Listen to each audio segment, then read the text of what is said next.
Woodson joined the Stephen A. Smith Show. That's on 1 to 3 daily on Sirius Mad Dog Radio. And they discussed Jimmy Graham. And basically, essentially what he said is that Graham is not a complete teammate and he does not block. Stephen A., can you get into this more in terms of what you and Darren discussed? Well, I asked him about Jimmy Graham because Jimmy Graham only has about 18 receptions on the year for like 174 yards. The first 2 games of this season, Skip, as you well know, he wasn't an active participant in the Seahawks offense. And even Pete Carroll came on the record and said, we've got to find a way to get Jimmy more involved. Darren Woodson essentially came on being a football analyst that he is, being a Super Bowl champion, really dissected and analyzed what he saw. And essentially said that he wasn't a teammate. He was a guy out there playing for himself because not necessarily in terms of selfishness, but that he wanted no part of the physicality. It's something that I heard Chris Carter allude to just weeks earlier when he sat there and said, look, Jimmy Graham would block, but let's be real, he doesn't want to block. That's what he said. And obviously, when you play the tight end spot, Skip Bayless, sometimes your responsibility is to help that offensive line ward off oncoming defenders towards the quarterback. You got to block. And that's not Jimmy Graham's strength. So because of that, Darren Woodson highlighted that just like Chris Carter had weeks earlier, except that Darren Woodson obviously sounded a bit more incendiary, to say the least. Just basically said that you're not a teammate. If you're not willing to do what your job description entails, then you're not willing to fulfill your obligations. And if you're not willing to fulfill your obligations, you're not really a teammate. You're not a part of the team. That was the conclusion that Darren Woodson came to. Now, we all know, to at least some degree, Jimmy Graham's background, how a lot of people have been getting on him lately. Outside of Rob Gronkowski, he was considered an elite tight end in the game of football in terms of his talent. We saw him humbled significantly when he went up against the Seattle Seahawks over the past couple of years. So the allure surrounding Mr. Fantasy superstar himself, Jimmy Graham, sort of dissipated to some degree because we know that the fantasy football lovers just absolutely love him. But then he ultimately gets traded from, New Orleans to Seattle. And you're thinking, well, he's supposed to shine in this particular system. That has not been the case. And so it's been open season on him. Then now you see these stories coming out, talks about his background, talks about foster care, talk about being abandoned by his mom, talk about some of the things that he had to endure. So to call him soft in any way seems sacrilegious and idiotic. But in the end, what it comes down to is this, in my estimation, Skip. The problem with Jimmy Graham is that Jimmy Graham is a tight end that does not view himself as a tight end. Jimmy Graham sees himself as a wide receiver. Remember that beef he had with New Orleans a couple of years back when he was looking for additional dollars. He was saying, I'm not a tight end, I'm a wide out. And I guess it was the arbitrator, whomever it was, had declared that, no, you're a tight end, just like the New Orleans Saints says you are. And so they went from there because he was using it because apparently some money's allocated for particular positions and what have you. So that's what happened with that. But in the end, I think that Jimmy Graham is still a big-time talent. I think he's somebody that could play the game of football very, very well. I think it would behoove Pete Carroll, Darrell Bevell, and the Seattle Seahawks offense led by Russell Wilson to get this man more involved, because the more lethal Jimmy Graham becomes offensively, the more of a problem Seattle's offense is going to cause for opponents. With beast mode Marshawn Lynch, with Lockett and those boys, I think they can make some noise. But obviously, people are down on Jimmy Graham right now, and Darren Woodson is definitely first and foremost on that list. Yes, he is. Stephen A., as you know, I covered Darren Woodson when he was a Dallas Cowboy. He was as tough a safety as I've ever been around in my many years covering pro football. So I get where his heart is on this matter. He's basically saying, I wouldn't want that guy in my locker room on my team because I don't like the contribution that he's bringing. He's not giving what a football player needs to give at that position. And I don't want to be too hard on Darren, but you're right. There's an identity crisis here going on with Jimmy Graham because he does not consider himself playing that position. He doesn't think of himself as a tight end.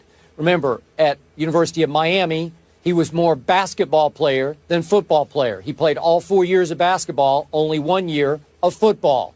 So he's a little bit of a fish from Miami out of water in the NFL in that I don't think he ever wanted to block anybody. He's not into high contact. He's not a Darren Woodson. He's not built that way.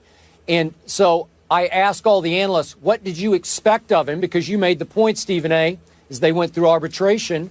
The stats showed from last season in New Orleans that Jimmy Graham lined up as an inline tight end only 33% of the time. That meant that he lined up in line 291 times. All the other times he was in the slot or split completely out wide, 486 times. So I thought he had a good case that he's much more hybrid wide receiver than he is pure tight end. So when he got to Seattle, you and I talked about, man, how are Cam Chancellor, Richard Sherman, all the rest in the Legion of Boom, how are they going to accept this? Are they going to be able to toughen him up in practice?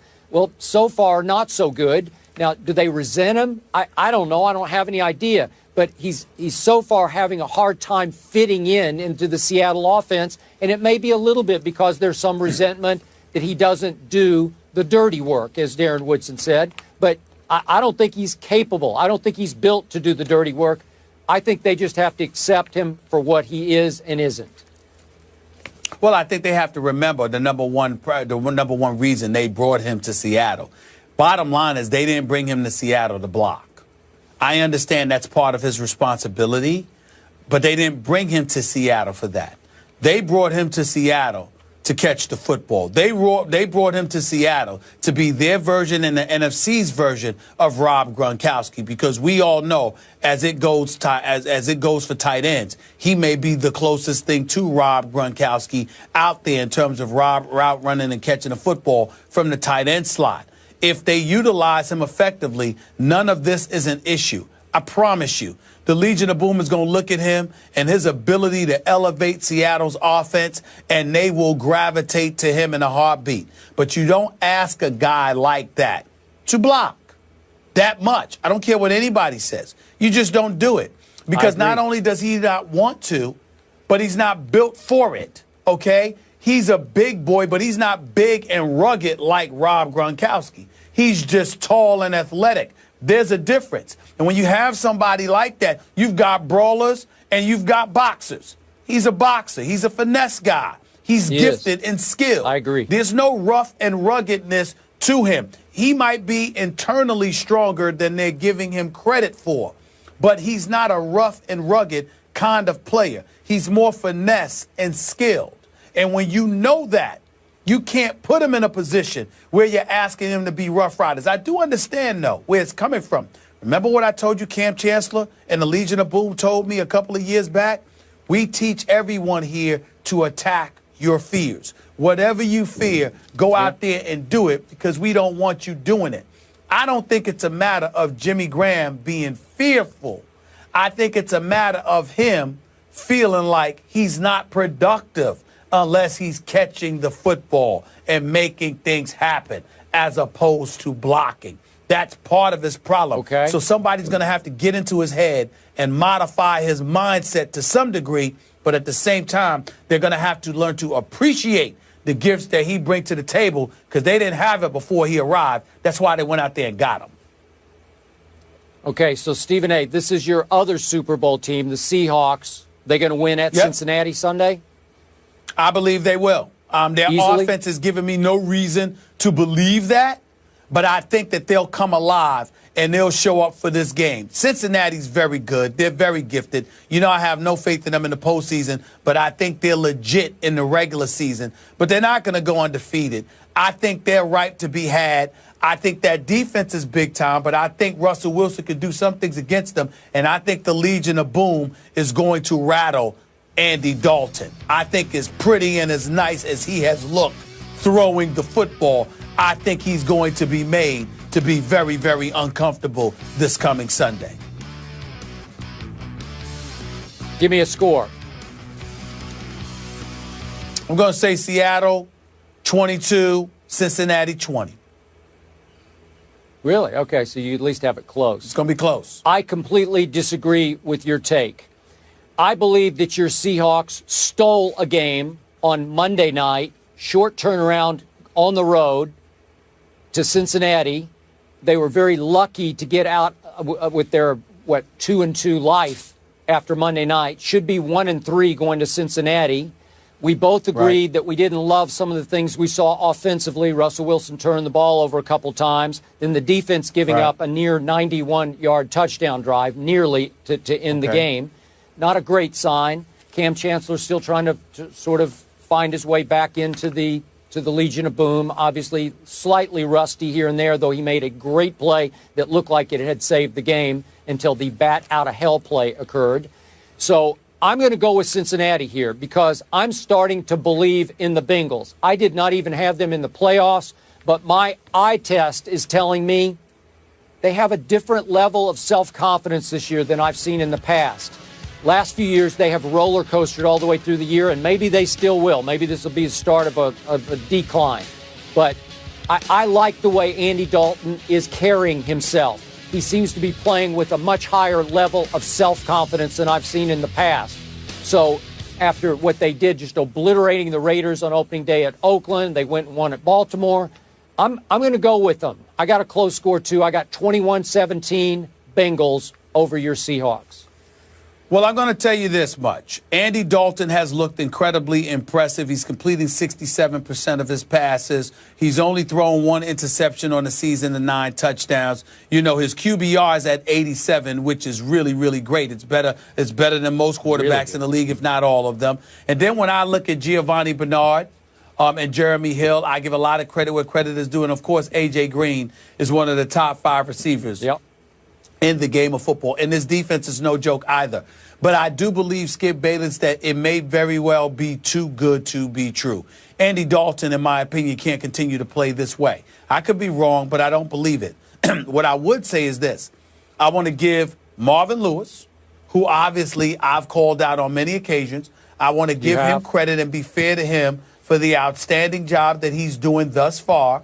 I also want to take a moment to give major props to Hugh Jackson, an individual who should have never been let go by Reggie McKenzie as head coach for the Oakland Raiders, who's now the offensive coordinator in Cincinnati, who I think is doing an outstanding job in terms of reshaping the makeup, the mental makeup of the Cincinnati Bengals, particularly, obviously, on the offensive side of the ball. They're coming after people, and I haven't seen them do that like this in all the years that Marvin Lewis has been there. So I'm going to give Hugh Jackson a lot of credit for what we're seeing from Andy Dalton and the rest of that offense now, not because of their abilities, but also because of their mindset. They are coming after it. They are constantly on the offensive, and I like that mentality. Agreed. Stephen A. has Seattle, Skip has Cincy, both expecting a close one. Jimmy Graham, obviously a highly talented weapon, yet to fit with his new team. This situation personally reminds me a lot of DeMarco in Philly. Coming up, speaking of special talent, Manny Pacquiao